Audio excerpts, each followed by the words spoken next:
4월 4일은 4대 4로 4444 가자라고 얘기를 하고 있고요. 강성규 의원 4대 4 기각 혹은 각하를 예상을 한다라고 얘기를 하고 있습니다.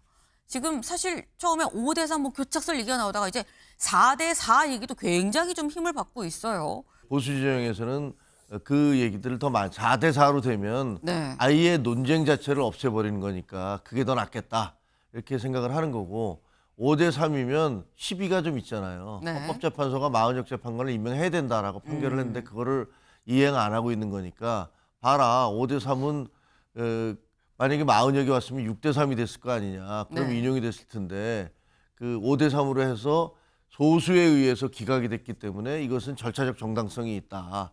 이런 문제 제기를 할 수 있다는 거죠. 그러니까 4대 4 얘기가 나오는 것 같고요. 네. 뭐 아까 말씀드린 대로 사실은 아무도 모릅니다. 윤석열 대통령에 대한 문제는 이런 정적수 문제가 없어요. 만약에 탄핵을 기각시키기는 어려울 것이다. 그러면 할 수 있는 게 각하밖에 없는데 네. 각하가 가능하냐? 저는 어렵다라고 보는 게 피의자 신문조서를 왜 증거를 채택하냐라고 했잖아요. 형사소송법에 있어서는 본인이 부동의하면 증거로 살 수 없기 때문에 네. 이건 할 수 없다라고 주장은 하지만 피의자 신문조서 외에도 다른 증거가 많아요. 그렇기 때문에 각하 가능성이 없고 내란죄를 철회했기 때문에 각하돼야 된다라고 하잖아요. 네. 근데 헌법재판소가 국회 소추단이 내란죄를 철회해달라고 요청을 했습니다만 내란죄를 철회하지 않고 판단해도 되거든요. 네. 그리고 내란죄를 처리한 것이 피청구인인 윤석열 대통령에게 유리해요. 두 가지 사유로 탄핵시켜달라고 했다가 한 가지를 뺐으면 유리한 거잖아요.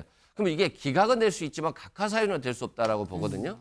근데 5대 3 교착설이 상당히 좀 세게 돌았던 이유가 5대 3은 한 명 차이로 인용이냐 기각이냐가 결정이 되는 상황이었었는데 요 결단이 내려졌다라는 얘기로 사실 많이 돈 거거든요. 요 얘기 박균택 의원 얘기 잠깐 들어보고 올까요? 예. 최근에 나 있는 소문은 예. 5대 3으로 나뉘어 있다. 그래서 이거 쉽지가 않다라고들 많이 예측을 했는데 네. 뭐 아마 3 쪽으로 분류돼 있는 분들이 뭐 조금 뭐 협조적이지는 않더라도 네. 뭐 완강하게 이걸 거부하기는 어려웠을 거거든요. 파면을. 결국은 마지막에는 원칙으로 돌아오면서 좀 결과가 잘 합의가 됐지 않을까 짐작을 해보고. 네. 지금 이 박균택 의원은 세 분의 헌법재판관들이라고 얘기를 하면서 5대 3 교착설을 약간 확신하는, 그러니까 거의 전제로 지금 깔고 지금 얘기를 하고 있는 거예요. 그랬는데 5대 3이었는데 마지막에 원칙으로 돌아오면서 잘 합의가 된 거 아니겠느냐라고 지금 얘기를 하고 있습니다. 근데 이 소문이 정말 파다했던 5대 3이 맞다고 하면 지금 이 뭐 박균택 이 의원의 경우에도 민주당 의원이니까요. 아무래도 뭐 6대 2나 뭐 8대 0이나 이런 쪽으로 인용 쪽으로 해서 됐다고 하는데 사실 이 가능성은 김종욱 최고위원님 5대 3이었으면 4대 4로 더 벌어져서 아예 그냥 발표하자라고 했을 가능성도 있긴 있는 거거든요.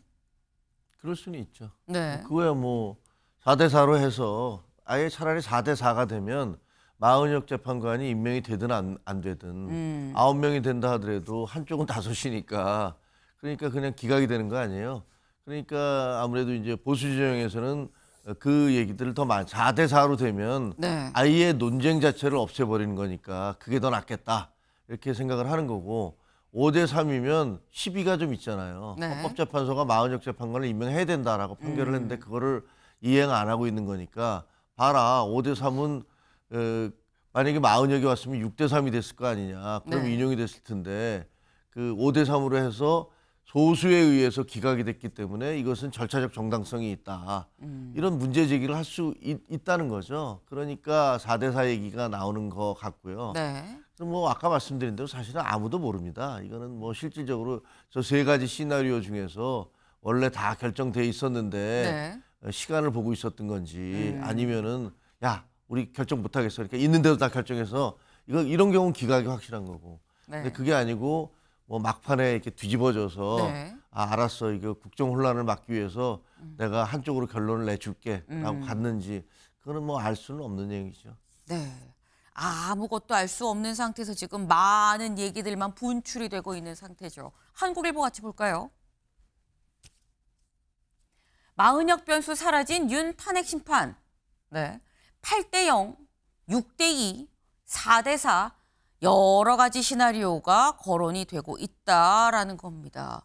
근데 이 여러 가지 시나리오 중에서 나는 이렇게 나올 거라고 생각해라고 확신, 장담하는 사람들도 있어요. 잠깐 들어보고 오실까요? 네, 만장일치 확신합니다. 사실은 헌법을 위배한 상황에서 발생했던 부분이기 때문에 이걸 면할 수 있는 가장 적합한 방법은 파면이다 이렇게 생각합니다. 네, 수염이 자란 박찬대 원내대표, 네, 파면을 8대0 만장일치를 확신한다라고 지금 얘기를 했습니다. 근데 박찬대 원내대표는 이렇게 얘기를 하고 있습니다만 여길 좀 볼까요? 국민의힘에서는 또 다른 얘기들로 확신을 하고 있다는 거죠. 박대출 의원, 4월 4일은 4대4로 4444 가자라고 얘기를 하고 있고요. 강성규 의원, 4대4 기각 혹은 각하를 예상을 한다라고 얘기를 하고 있습니다. 지금 사실 처음에 5대3 뭐 교착설 얘기가 나오다가 이제 4대4 얘기도 굉장히 좀 힘을 받고 있어요. 이거는 이승훈 변호사님, 이유가 뭐라고 보십니까? 저는 뭐 불가능한 얘기라고 생각되는데요. 네. 예를 들어서 한덕수 대행에 대해서 탄핵 결정이 났잖아요. 네. 근데 이건 각하 의견이 나올 수도 있다라고 봤어요. 왜 그러냐면 일단은 권한 대행이기 때문에 탄핵 소추 의결 종족수가 150명이냐 200명이냐로 나뉘는 거잖아요. 그러면 200명이라고 한다면 그냥 각하하면 되는 거잖아요. 구체적인 내용을 얘기할 필요가 없거든요. 그래서 한덕수 대행이 잘못한 부분에 대해서 판단하지 않아도 되는 건데요. 그런데 윤석열 대통령에 대한 문제는 이런 정족수 문제가 없어요. 만약에 탄핵을 기각시키기는 어려울 것이다. 그러면 할 수 있는 게 각하밖에 없는데 네. 각하가 가능하냐? 저는 어렵다라고 보는 게 피의자 신문조서를 왜 증거를 채택하냐라고 했잖아요. 형사소송법에 있어서는 본인이 부동의하면 증거로서 할 수 없기 때문에 네. 이건 할 수 없다라고 주장은 하지만 피의자 신문조서 외에도 다른 증거가 많아요. 그렇기 때문에 각하 가능성이 없고 내란죄를 철회했기 때문에 각하돼야 된다라고 하잖아요. 네. 근데 헌법재판소가 국회 소추단이 내란죄를 철회해달라고 요청을 했습니다만 내란죄를 철회하지 않고 판단해도 되거든요. 네. 그리고 내란죄를 철회한 것이 피청구인인 윤석열 대통령에게 유리해요. 두 가지 사유로 탄핵시켜달라고 했다가 한 가지를 뺐으면 유리한 거잖아요. 그럼 이게 기각은 될 수 있지만 각하 사유는 될 수 없다라고 보거든요. 그렇다라고 한다면 법조인 출신의 헌법재판관들이 구구절절하게 윤석열 대통령이 잘못한 게 없어요. 이건 다 김용현 탓이에요. 이건 수방사령관 탓이에요라고 써야 되는데 쓸 수가 없죠. 양심상. 그렇기 때문에 각하가 어렵기 때문에 윤석열 대통령은 탄핵에 인용될 수밖에 없다라고 생각됩니다. 네. 아주 강력하게 나 말고도 많은 법조인들이 이렇게 생각을 합니다라고 말씀하시면서 이건 인용이 될 수밖에 없어요라고 말씀을 하셨는데 김종혁 최고위원님. 김종혁 최고위원님께는 이렇게 여쭤볼게요. 그거 뭐 아무도 모르죠라고 답하실 것 같긴 합니다만 그럼에도 불구하고 개인적인 의견으로 8대0, 7대1, 6대2, 뭐 5대3 몇 대 몇이라고 보십니까? 아, 그걸 제가 어떻게 알겠어요. 얘기하는 것 자체가 지금은 보세요. 너무나 민감해져 네. 있어요. 그래서 저는 사실 이런 예측을 하는 것 자체가 정치적으로 무슨 정당의 대변인들이 희망사항을 얘기하는 거는 그럴 수 있다라고 생각을 하지만 네. 이게 단정적으로 뭐다라고 얘기하면 그것 자체가 맞아도 문제고 틀려도 문제고 그렇잖아요. 아하. 맞으면은 야 무슨 뭐 어떻게 내통하는 알았어? 거야? 헌법재판소 결과를 네. 미리 알고 있었어? 이런 얘기를 들을 수 있고 그다음에 틀리면 자기가 하니까 틀린 거니까 또 문제가 되는 거고. 네. 그래서 저는 언론에서도 자꾸만 이게 어떻게 될까 그냥 분석은 가능하지만 네. 그래서 그것이 뭐 얘기하는 것이 맞을 것이다 그렇게는 안 하는 게 이틀밖에 안 남았습니다 이제. 그런 게 더 낫겠다라고 생각을 해요. 맞습니다. 이틀밖에 남지 않았습니다. 네. 이제 그만 물어보세요라는 취지로 지금 말씀을. 답을 일단 알지 못하고 네. 그다음에 제가 추정하는 것들이 현명하지 못할 것 같고 그것이 오히려 사람 지금 찬반으로 나뉘어져 있는 여론에 불을 지르는 것 같아서 별로 현명해 보이지 않습니다. 적절해 보이지 않네요.